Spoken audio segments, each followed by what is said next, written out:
Czytam wszędzie. Czytam w plenerze, czytam na wyjazdach, czytam na Kindlu, czytam fizyczne książki, słucham audiobooków w drodze do pracy. Nazywam się Martyna Osuch, pracuję w Buwie w gabinecie starych druków.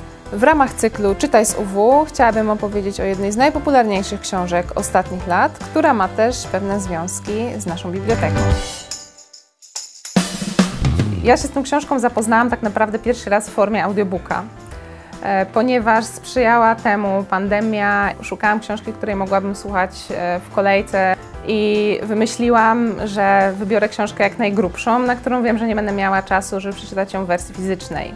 Wybór właśnie padł na księgi Jakubowe, które wiedziałam, że są związane z starymi drukami. Olga Tokarczuk w swojej książce zamieszcza tytuły przede wszystkim książek XVIII-wiecznych i też książki XVIII-wieczne ja przygotowałam, czyli takie dwie tak naprawdę główne występujące w powieści, Nowe Ateny Benedykta Chmielowskiego i zebrane wiersze Elżbiety Drużbackiej. To, co na pierwszy rzut oka widać, jeśli chodzi o inspirację starymi drukami, to już jest okładka ksiąg Jakubowych, która wyraźnie była inspirowana kartą tytułową Nowych Aten Benedykta Chmielowskiego, ponieważ widzimy, że nie dość, że układ typograficzny jest praktycznie taki sam, to jeszcze na okładce w tytule autorka zamieściła tak naprawdę trawestację fragmentu tytułu Nowych Aten, ponieważ u Chmielowskiego czytamy: mądrym dla memoriału, idiotom dla nauki, politykom dla praktyki, melancholikom dla rozrywki.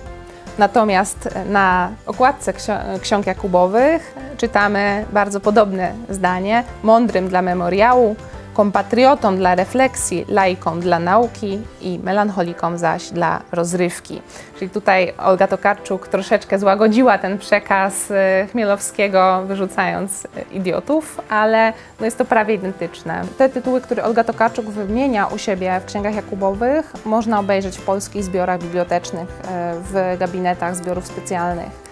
Więc uważam, że to jest naprawdę świetna promocja dla dawnej książki i przez polskich pisarzy no, praktycznie w ogóle nieuskuteczniana. To jest taka chyba jedyna pozycja rozpowszechniona na aż taką skalę, która tę książkę dawną popularyzuje, przedstawia szerszemu gronu odbiorców, takiemu zwykłemu czytelnikowi, który nawet sobie nie zdaje sprawy, że takie zbiory istnieją i że można do nich bardzo łatwo dotrzeć.